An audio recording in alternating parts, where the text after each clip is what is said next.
Good morning. I like pedestrian-friendly streets, especially when they were previously car sewers.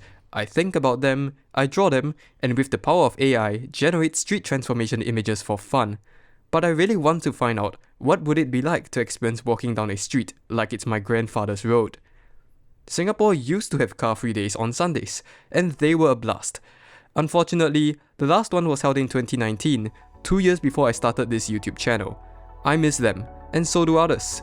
Fortunately, there are other Southeast Asian cities continuing this trend, allowing people to experience what a car-light city feels like. One city that does this is KL. Berikutnya, KL Central.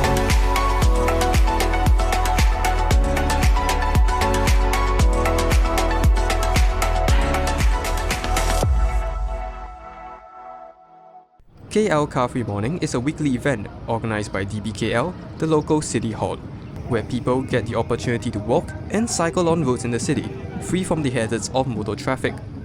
The first event was held as an ad hoc celebration on World Car Free Day in 2013 and started as a 4-kilometer loop in the city. It gained traction among cycling groups in the region, and even the mayor himself took part in it.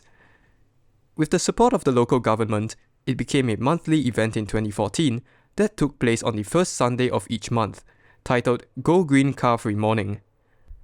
The goal was to promote a greener city and reduce global warming, and people could enjoy a car-free 6-kilometer loop from Jalan Raja Laut to Jalan Imbi, passing by KLCC, Raja Chulan, and Bukit Bintang. Its popularity made it a bi-monthly event, with an expanded 7-kilometer loop around KLCC. After a break due to the pandemic, it resumed in 2021, and with the support of OCBC, it became a weekly event in 2022, titled OCBC KL Car Free Morning. This brings us to today's event, where I got the opportunity to wander around a car-free 7-kilometer loop in the heart of KL. On some Sundays, it has a smaller 5-kilometer loop. Some of these roads are one-way arterials. Others are usually loud and polluted when filled with cars. Despite the event starting at 7 in the morning, it attracted quite a lot of people.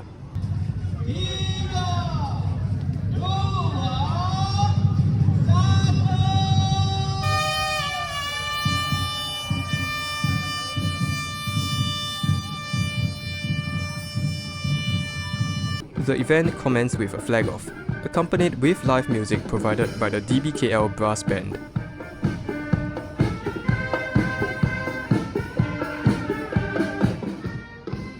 It definitely felt strange walking on roads that would usually be really dangerous, but with the crowd moving along, it soon felt normal. Some roads were fully open to pedestrians.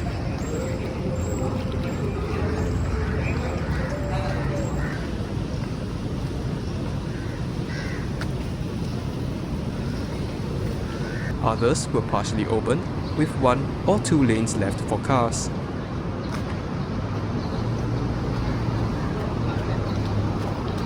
There were separate lanes for walking and cycling, with staff to guide the way. Signboards along the way were displaying details of the event, and one that usually displays government announcements was set to play live CCTV footage. What a nice touch. With the road not filled with car traffic, using this overhead bridge wasn't necessary, but it gave a good vantage point of pedestrians and cyclists enjoying the road. Actually, there's more. E-scooter riders, people on roller skates, and horses. It's also nice to see how cycling infrastructure isn't needed when the road itself is safe with the absence of cars. As we head up Jalan P. Ramlee, its northern end is a nice spot to pause, have a break, and take photos with KLCC in the background. Walking down south, it's pleasant to see that a road that would normally be filled with motor traffic takes a break on Sunday mornings. Here are some other car-free roads.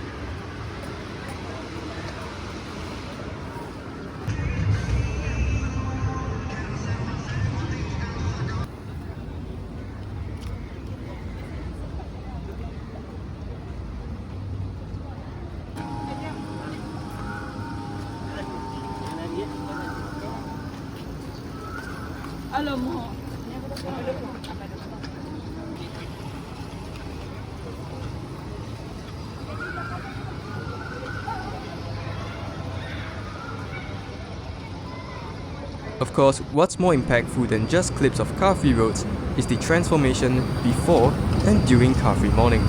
Notice how much quieter they are.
Overall, it's nice to see that car-free morning attracted visitors of all ages.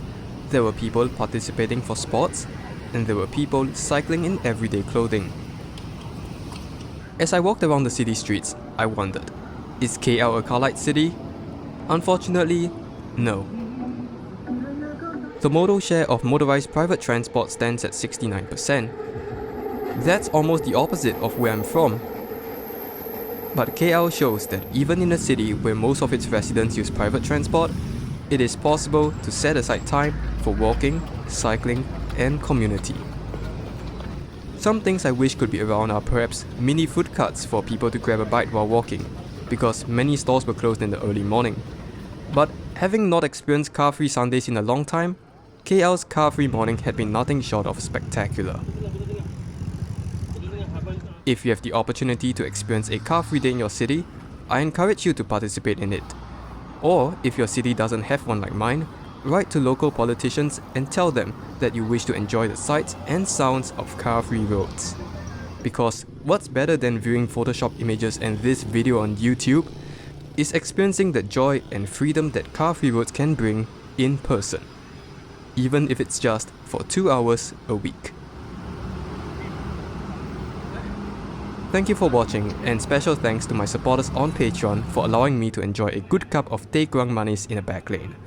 If you don't like videos like this, feel free to head over to my blog to enjoy this content without my voiceover. And if you really like what I do, consider supporting me on Patreon. Simply go to patreon.com/tehsiutai. The GST has hiked, but teh on my page is still $1.10. Once again, thank you very much, and have a good morning.